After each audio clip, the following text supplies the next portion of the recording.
আমার ভাইয়ের রক্তের বদলা নেওয়ার জন্য আজকে আমরা এই জানাজায় দাঁড়িয়েছি। প্রিয় ভাইয়েরা, আজকে কবি নজরুলের যে বিদ্রোহী দুটো লাইন, যাকে ওসমান হাদি তার আদর্শ মনে করত, আমি চিরবিদ্রোহী বীর, বিশ্ব ছড়ায় উঠে আজি একা, চির উন্নত শির। প্রিয় ভাইয়েরা, আপনারা জানেন শরীফ ওসমান হাদিকে এক সপ্তাহ 168 ঘন্টা আগে গুলি করা হয়েছে।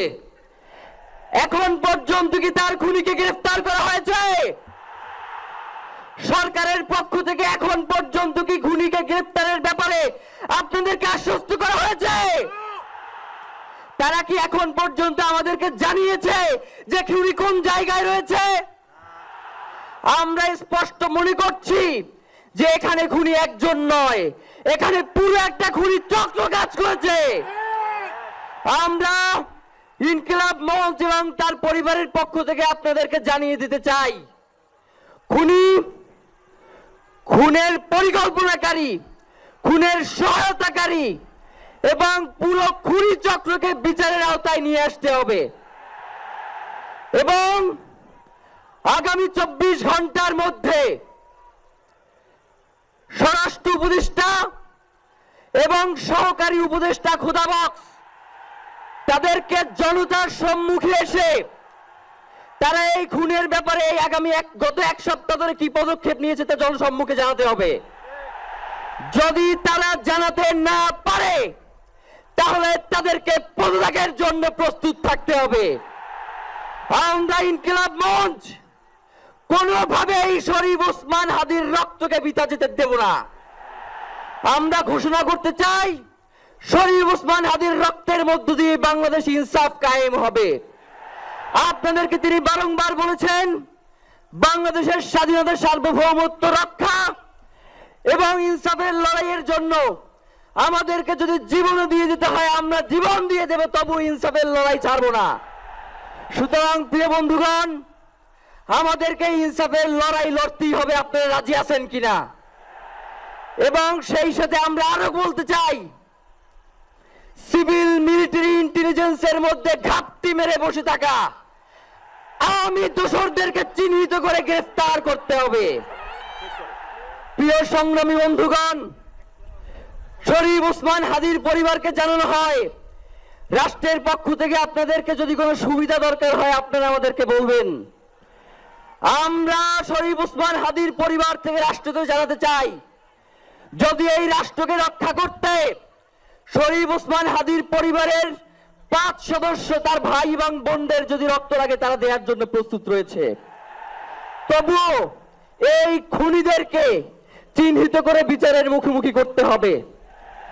আমরা আপনাদেরকে আরেকটা ঘোষণা দিয়ে আজকের বক্তব্য শেষ করতে চাই, ওসমান হাদির নিরাপত্তার জন্যই কোন জায়গা থেকে তার লাশ নিয়ে যাওয়া হবে আমরা জানি না।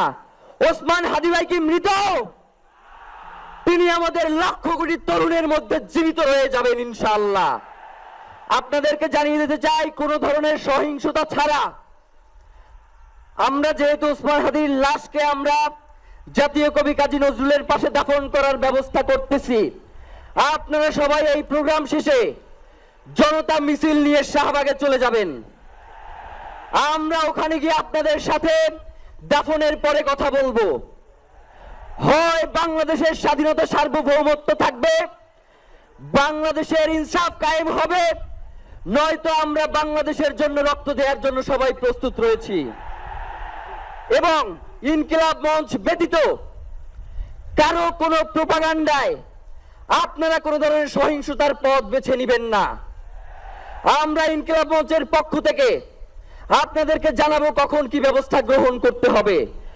আপনাদের সকলকে, এই লক্ষ লক্ষ মানুষকে, আজকে শরীফ ওসমান হাদির জন্য যারা এসেছেন, শহীদ শরীফ ওসমান হাদি, তাকে আমরা সবাই দোয়া করব এবং তার যেই লড়াইয়ের পথ, তার যেই সাংস্কৃতিক আন্দোলন, তার যেই আধিপত্যবাদের বিরুদ্ধে লড়াই, আমরা সকলে সেটাকে একসাথে প্রতিহত করব।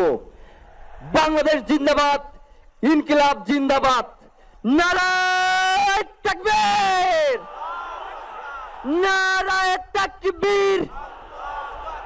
দিল্লি না ঢাকা, দিল্লি না ঢাকা, গোলামি না আজাদি, ক্ষমতা না জনতা,